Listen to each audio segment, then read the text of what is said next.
This is W. Clement Stone saying, I feel healthy, I feel happy, I feel terrific.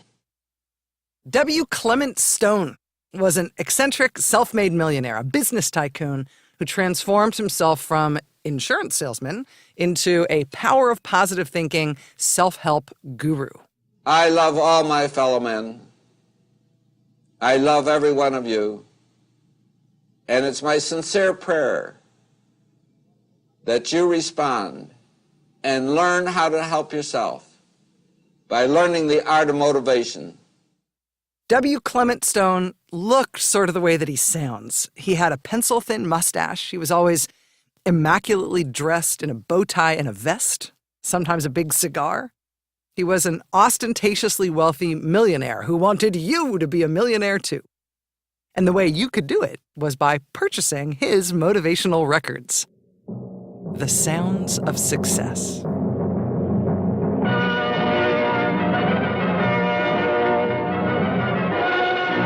The combined group of companies presents The Sounds of Success. W. Clement Stone's patented self-help "You Can Be Rich Too" mantra was PMA. Positive mental attitude. And in the fall of 1973, he came to the rescue of a man whose mental attitude and whose life in general had suddenly become something quite less than positive. Good evening. For the first time in American history, a grand jury today began hearing evidence which could link a vice president to criminal charges. The federal prosecutor's office in Baltimore began, in strict secrecy, the presentation of evidence concerning Spiro Agnew. Vice President Spiro Agnew was facing the prospect of a federal indictment on bribery and extortion charges. And what John Chancellor said there was right. Nothing like that had ever happened before in U.S. history.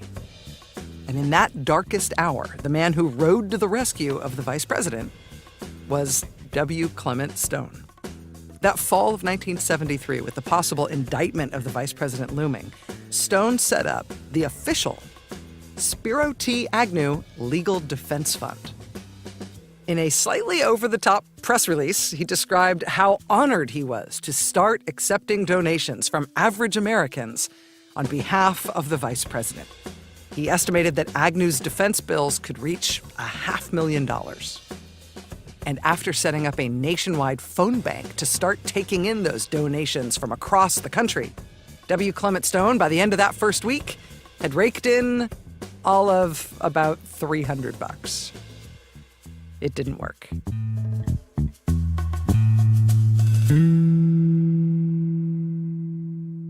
But Spiro Agnew did like having celebrity friends like W. Clement Stone.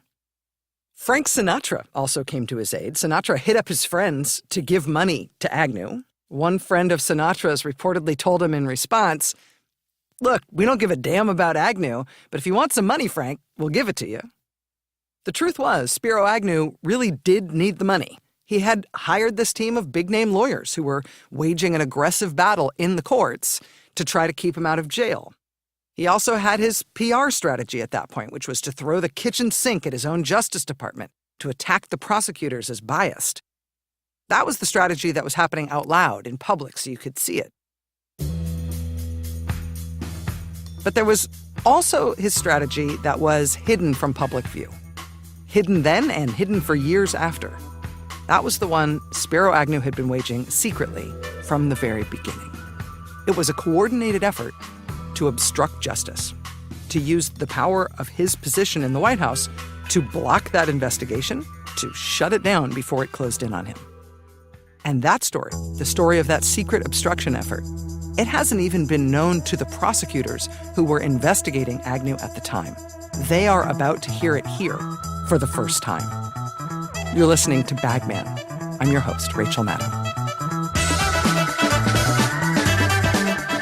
For the first time in American history, a grand jury today began hearing evidence which could link a vice president to criminal charges. He feels that publication of this stuff would finish the VP. That's the kind of classic crap that we feared might happen. 45 years later, my blood still boils when I read stuff like that.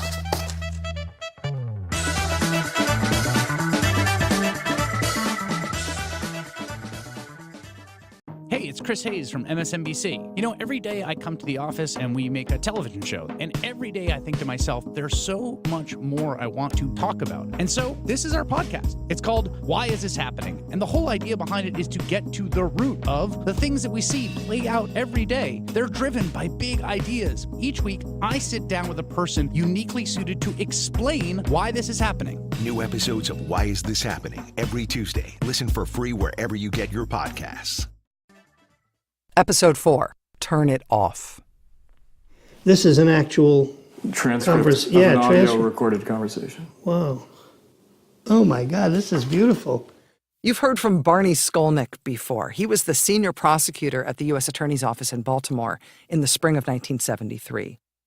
What he's reacting to here is a transcript of a conversation that he has never seen before.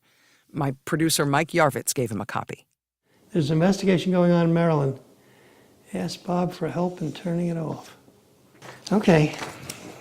Well, these are fun. Let me give you a couple more. Don't get my juices flowing. I mean, I'm too old for this shit. In the spring of 1973, this team of young federal prosecutors in Baltimore, led by Barney Skolnick, they were hot on Spiro Agnew's trail. Agnew had been the governor of Maryland before becoming vice president. He'd been Baltimore County executive before that. And what this team of prosecutors had just discovered is that throughout his time in government, Spiro Agnew had been a crook. He was a shakedown artist. He had been extorting money from government contractors for years, demanding payoffs, accepting envelopes stuffed with cash. It all started back when he was first elected in Maryland politics, but it continued right through his time as vice president. It was cash delivered to him, usually through a bagman, in exchange for government contracts that he controlled. And in early 1973, when Spiro Agnew first learned that there was some investigation going on back in Maryland, he started taking actions almost immediately to try to make that investigation go away. What we know about this secret effort from within the White House to interfere with that ongoing investigation, we know about because there are tapes. You've got it across very strong to him that this is terribly important. Richard Nixon's secret White House recording system famously led to his own demise as president. But the tapes from that recording system also picked up hours of conversations about this investigation in Maryland that was closing in on the vice president.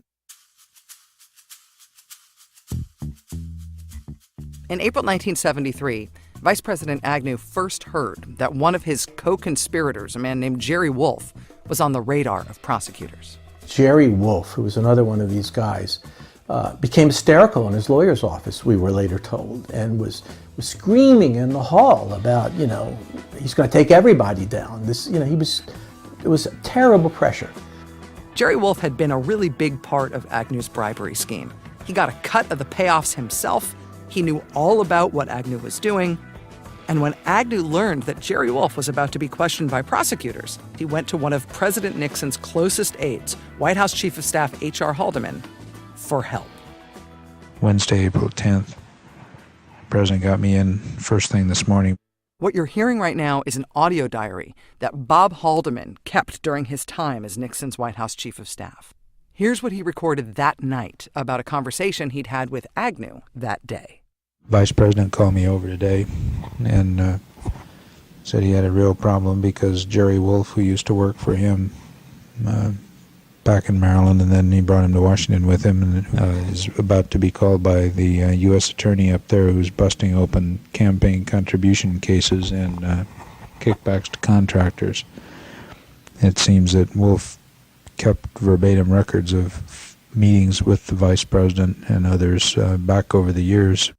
Agnew tells the White House Chief of Staff that this guy, who's now under scrutiny by prosecutors, he kept verbatim notes of all his meetings. Agnew clearly knew that Jerry Wolff was a really dangerous witness. If he squealed, he could potentially unravel the whole thing. What Agnew wanted H.R. Haldeman to do about this threat was help him stop the prosecutors. Now, in order to understand what you're about to hear on these tapes, there's one other character that you need to know about. The U.S. Attorney in Maryland who was leading that investigation was someone we've talked about a lot, a Republican U.S. Attorney named George Bell. He oversaw that team of federal prosecutors. He also came from a family that was basically Republican royalty in Maryland. Part of the reason that he was Republican royalty was at the time that George Bell was leading this investigation out of the U.S. Attorney's office, his older brother was a sitting U.S. Senator from Maryland, Republican Senator Glenn Bell. The United States is the strongest free country on the face of the earth, and since we are that, we are interested in promoting freedom. And Spiro Agnew and the Nixon White House, they thought that Glenn Bell, the senator, would be their key to making this entire investigation go away. He made the point that George Bell, who's Glenn Bell's brother, is the U.S. attorney there, and that if Glenn Bell would talk to him, he could straighten it out. Vice President's tried to get him to, but apparently not successfully, so he wanted me to talk to Glenn Bell, which of course I won't do, in order to verify a White House awareness and concern. He feels that publication of this stuff would finish the VP because Wolf was with him for so long. If you're ever trying to explain the concept of obstruction of justice to a second grader, this would be a good case study. The vice president believes that what this witness will say could finish him. He tries to get the White House to stop the prosecutor from questioning that witness by pressuring the prosecutor through his family. It is an overt, spelled-out effort to use political power and political leverage to shut down this potent criminal case.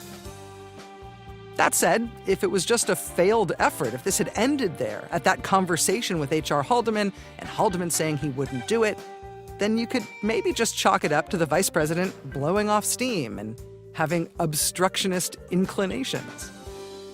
But it didn't stop at that conversation.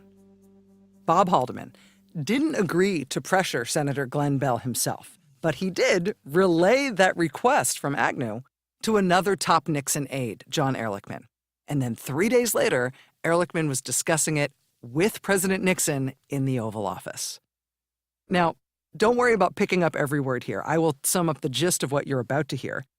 The first voice you're going to hear is John Ehrlichman, and the voice you're going to hear in the background is President Richard Nixon. Did Bob tell you about his meeting with Agnew? I don't see Bob. What is it? You saw him? We saw him 2-3 days ago. And your vice president has problems of his own.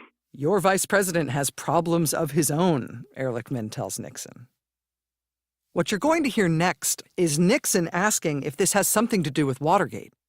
Ehrlichman then has to correct him, get him up to speed, to let him know that this is Agnew's own totally separate scandal. Yes. No. Something else. Back when he was governor.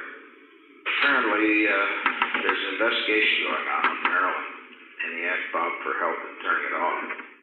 There's an investigation going on in Maryland, and he asked Bob for help in turning it off.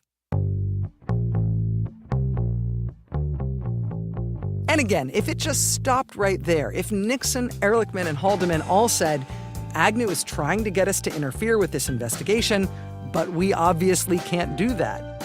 If it had stopped right there, then maybe. But it didn't stop there. Days later, Agnew himself was in the Oval Office, putting a plan in place with the president himself to obstruct this investigation, to shut it down. The tape you're about to hear now is a little bit rough. Don't worry about picking up every word. What you'll hear first is Agnew venting to President Nixon in the Oval Office about that U.S. attorney in Maryland, George Bell, who's been digging into the county where Agnew got his start. Can you imagine a guy going into an in-depth investigation and going into the county that I was in and beginning this... Agnew's complaining here about this U.S. attorney, George Bell. And what Nixon immediately moves to is, who is this U.S. attorney and what can we do about it? Listen. Who is this U.S. attorney? Bell. He's a good boy.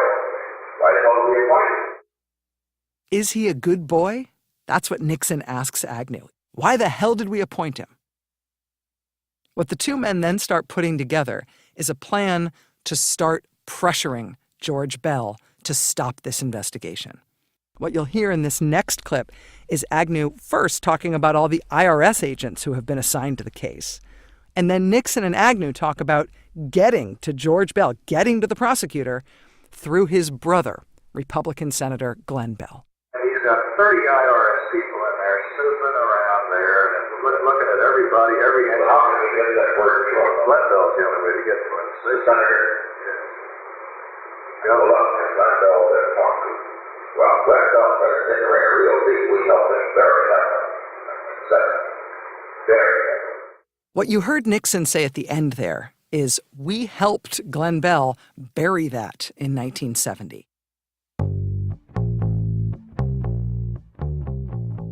That was actually the key here. Senator Glenn Bell owed the Nixon White House because Nixon and Agnew helped him get elected.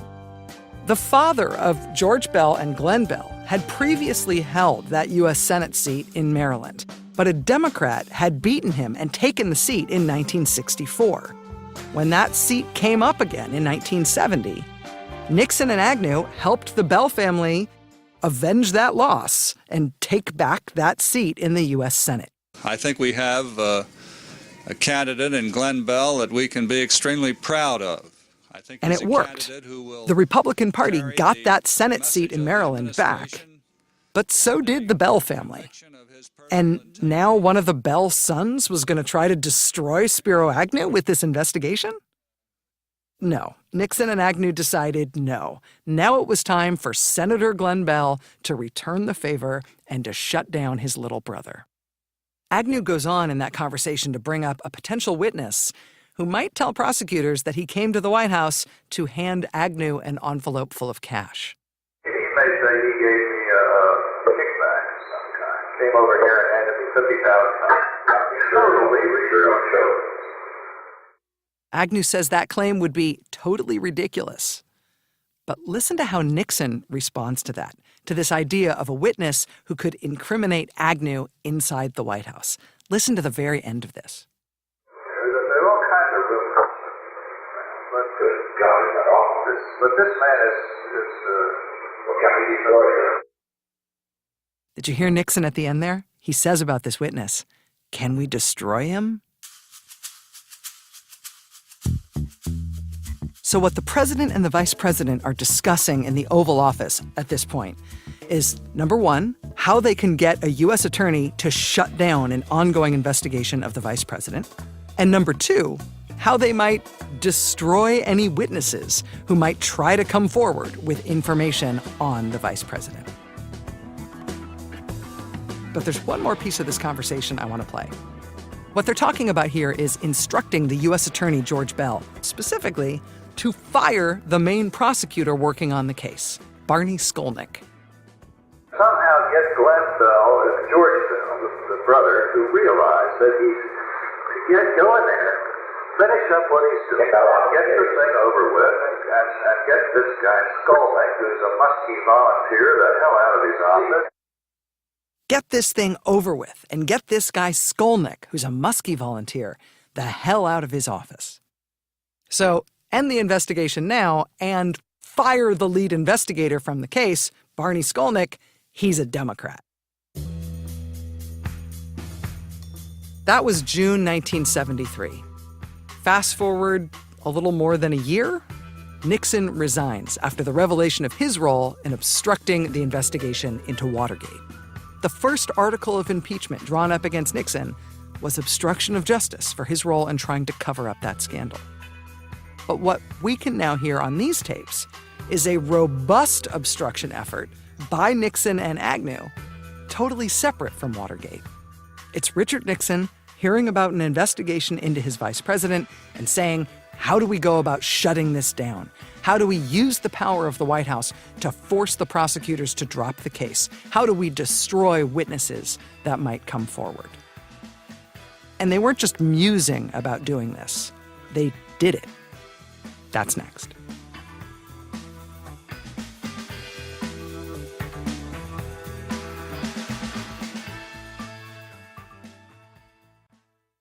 Monday, April 30th. Resignation Day. In April 1973, Richard Nixon's White House Chief of Staff, H.R. Haldeman, suddenly resigned over his role in Watergate. When he did, the man Nixon named as his replacement, his new Chief of Staff, was General Al Haig. Press Secretary Ron Ziegler said General Haig's appointment is an interim one, but he said Haig already is on the job carrying out most of the duties H.R. Haldeman used to perform. When Al Haig took over that job, one of those duties that he inherited was a White House plan that was already in action to obstruct and try to shut down a criminal investigation of the vice president. Al Haig took the job, and he didn't miss a beat. Richard Nixon and Spiro Agnew had come up with a plan to get to George Beall, the U.S. attorney leading that investigation. And they would get to him through his brother, a Republican U.S. senator named Glenn Beall. It was Haig's job to make that happen. And again, we know that because there are tapes, like this one, where you can hear Nixon and Haig in the Oval Office putting together a plan to have a White House advisor named Mel Laird be the middleman.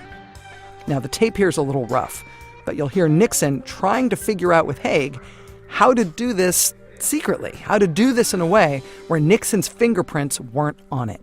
Nixon starts here by saying, "I think you better talk to Mel."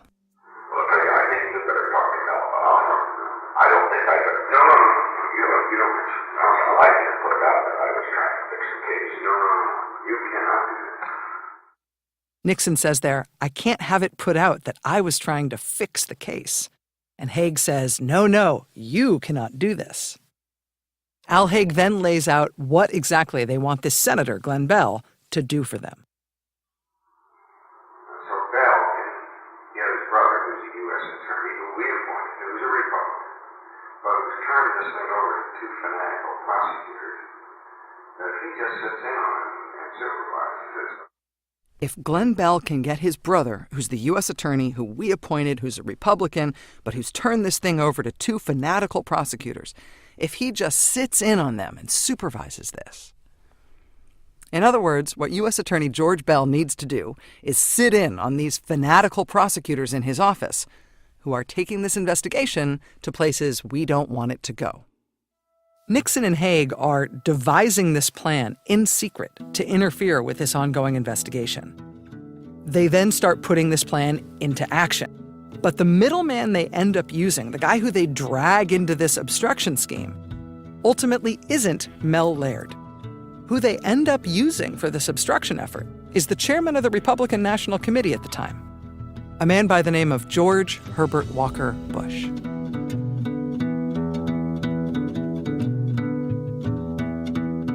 The future president of the United States, George Bush, gets enlisted in this effort to reach out to Senator Glenn Beall to have him pressure his brother to shut down this investigation. Listen to this phone call between Richard Nixon and Al Haig.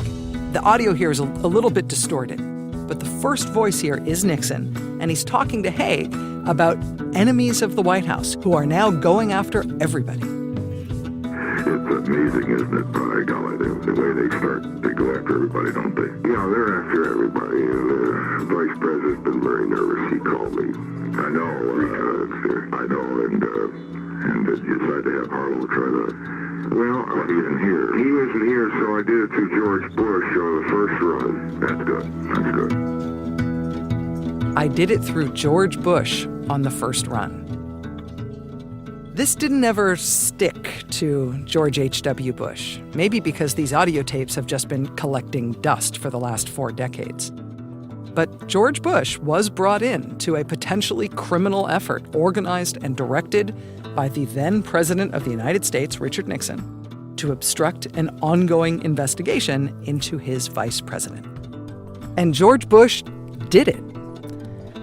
U.S. Attorney George Beall ended up donating his papers to Frostburg State University in Maryland. And if you go to those archives, you can now see an official memo to file that U.S. Attorney George Beall wrote that summer of 1973. In that memo to file, it is made quite clear that after the White House came up with this plan, George H.W. Bush did, in fact, contact U.S. Senator Glenn Beall, and he tried to have Senator Glenn Beall get word to his little brother, the U.S. attorney, about this investigation. This is what he wrote in the file. With respect to conversations with my brother Glenn, the discussions were most superficial and very guarded. He occasionally mentioned to me the names of persons who had been to see him or who had called him with respect to this investigation. Names of persons that I remember him telling me about included Vice President Agnew and George Bush. Now, there are a few amazing things here. First, of course, is that a future U.S. president participated in what was likely a criminal scheme to obstruct justice. But there's also the fact that Richard Nixon and Spiro Agnew would even attempt this sort of thing in the climate of Watergate that they were in. This was the summer of 1973. The Senate Watergate hearings were on TV every day. The Watergate cover-up was starting to unravel around Richard Nixon. Nixon had just fired his chief of staff, H.R. Haldeman, his White House counsel, John Dean, his attorney general, Richard Kleindienst, his top domestic aide, John Ehrlichman. It was all supposedly to clean house from the Watergate mess. But right then, at the same time, Nixon and Agnew decided to undertake a whole separate effort to interfere with a totally unrelated investigation into Agnew. And the final amazing thing here is that the Baltimore federal prosecutors who were building this case against Agnew at the time, which Agnew and Nixon were actively trying to shut down, they have never known about any of this. 45 years later, this is all brand new to them. This is an actual transcript of an audio recorded conversation. Wow. That's Barney Skolnick, the lead prosecutor on the team. Remember that audio diary from H.R. Haldeman? Vice President called me over today and said he had a real problem. Here's Barney Skolnick learning about that recording for the first time. Oh, he had an audio diary? Jesus. He made the point that George Bell, who's Glenn Bell's brother, is the U.S. attorney there, and that if Glenn Bell would talk to him, he could straighten it out. If Glenn Bell would talk to George, he could straighten it out. Yeah. Well, you want my reaction to this? I mean, it's exactly what you would think. That's the kind of classic crap that we feared might happen is somebody like Agnew going to somebody like Haldeman to go to somebody like Glenn Bell. I mean, that's the what our president calls the swamp. I mean, that's the swamp, in operation. But you didn't know at the time that it was an operation. No. Well, we knew, we had some sense, as the whole country did, of what kind of administration Nixon with Haldeman and Ehrlichman and so on were running, but we had no knowledge that this was happening. Here's Ron Liebman, another one of the Baltimore prosecutors, seeing Nixon on tape here, talking about destroying a potential witness in their case. There are all kinds of rumors. But this man is well, can we destroy him? Well, can we destroy him? 45 years later, and my blood still boils when I read stuff like that. That conversation between Nixon and Agnew in the Oval Office also included them strategizing about how to pressure Senator Glenn Bell. Glenn Bell's the only way to get to him. The senator. This is the Nixon White House. This is what they did across the board. I mean, you're a lawyer, what does that look like? Clearly obstruction of justice, or attempt to obstruct justice, clearly. If you had known about that at the time, would obstruction have been something in your mind in terms of... You bet. Yeah. You bet, sure. I don't think it would have been very difficult at all to start investigating obstruction of justice if we had known about this. Here's Tim Baker. He was the third prosecutor on the team. Tim Baker himself is referenced in one of those conversations as one of the fanatical prosecutors that's taking this investigation in a direction they didn't want it to go. So Bell, he had his brother, who's a U.S. attorney, who we appointed, who was a Republican, but who's turned this thing over to two fanatical prosecutors. Two fanatical prosecutors. It's funny. Well, I'm a fanatical. Boy, once we thought he was guilty, then we we were really focused on it. We were gonna do this. We were gonna get this guy out of there and more. Tim Baker wasn't the only one of the prosecutors referenced directly in these tapes. Remember that conversation between Nixon and Agnew about getting the lead prosecutor, Barney Skolnick, thrown off the case? Barney Skolnick himself never had any idea about that. Get your thing over with and get this guy Skolnick, who's a musky volunteer, the hell out of his office. Oh, here's my name. Wow. Agnew said my name. Oh, joy. Get this thing over with and get this guy Skolnick, who's a musky volunteer, the hell out of this office. Oh, man, you got to give me a copy of this. You can have it. Oh, wow. Makes my whole life worthwhile. Oh, that's beautiful. Get him the hell out of this office. Oh, thank you, my man. This is so beautiful. Michael, you really have this doesn't just make my day, this makes my decade. Get this guy Skolnick, who's a musky volunteer, the hell out of this office. These prosecutors, who are now reading through these conversations for the very first time, their emotions about this case and what they're seeing 45 years later, it's all still very much on the surface for them. It makes your skin crawl, doesn't it? It really makes your skin crawl. Even 45 years later, with all the stuff that we have come across in terms of public corruption, it still makes your skin crawl. This is essentially somebody under investigation going to an authority, in this case happens to be the president, to say not just stop the investigation, but get a prosecutor fired for no apparent reason other than he's running the investigation. That's obviously illegal and obstruction of justice, and to have political pressure put on the lead prosecutor, George, to stop the investigation, again, for no discernible reason. I mean, again, stop the investigation because statute of limitations is run, or, fill in the blank, some legitimate reason, but this is stop it because I want it stopped, because I am exposed to possible criminal prosecution. Obviously, that's obstruction of justice. I mean, all of these conversations are, if not literally illegal, they are certainly suggesting that illegal things be done. So it's remarkable for us to realize that the prosecutors have never known about any of this until now. It's amazing to hear them reacting to it for the first time. But the reason they never knew about it until now is not just amazing. In a sense, it's sort of heroic. Think about what this says, what this means about their boss, George Beall, the Republican U.S. attorney who was overseeing their investigation. That coordinated obstruction effort launched by Spiro Agnew and carried out by Richard Nixon and the whole machinery of the White House and the Republican Party, that plan was actually carried out as intended.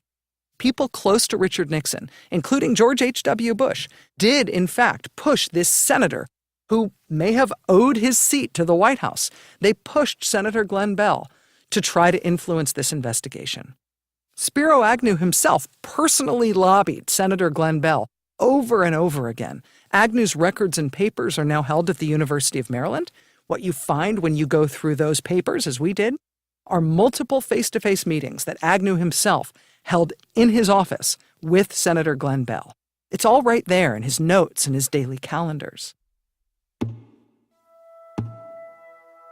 This effort to get to that senator, to get him to help them shut down this investigation that his little brother was running, that plan was put into place. And the first part of it worked. Senator Glenn Beall himself took all of that pressure that he was getting, and he did, in fact, reach out to his little brother George about it. In that same memo to file in his papers in the Frostburg State Archive, George says his older brother related to him expressions of concern from George Bush and Agnew and others. His senator brother was contacting him, telling him about all the powerful and important people in Washington who'd been in touch with him, concerned about George's investigation. The obstruction effort got to George Beall, and George Beall memorialized that pressure that he was getting, for the record, for history, but he stopped it there. We now know he never once passed a word of any of it along to his team of young federal prosecutors who were just quietly working that case. There wasn't any moment in which George hesitated at all about this. George never, to me, as far as I know to my colleagues, never once said anything like, hey, you know, my brother called and he says this is really causing a problem. Are we really sure about this? Do we really want to do this? Nothing like that ever happened. There was never any, not only was there never any specific information along those lines, but there was never any indirect indication from the way George spoke to us that anything his brother had said to him had any effect. Whatever they wanted George to do, he didn't do.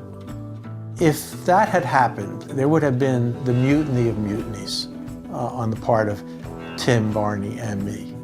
There would have been a world-class mutiny, but it wouldn't have happened because there's no way that our boss, George Bell, would come near that. 100%.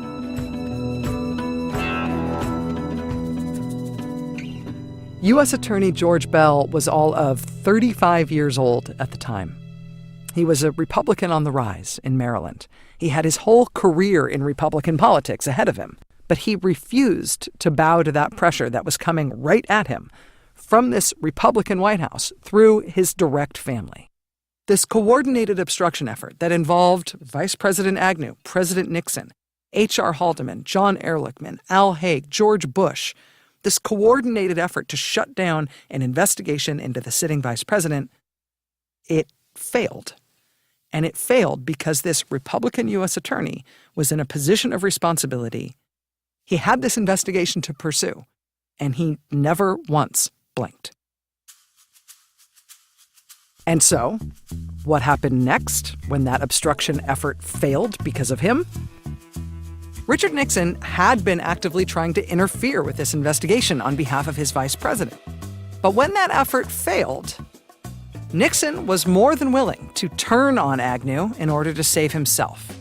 And that is when things went totally off the rails, to the point where Spiro Agnew actually believed that Richard Nixon might be plotting to have him killed. You say that you were actually fearful that if you did not go along, President Nixon might have ordered you assassinated. Could you explain that?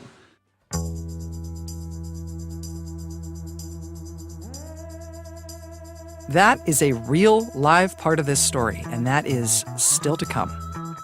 I'm Rachel Maddow, and this is Bagman.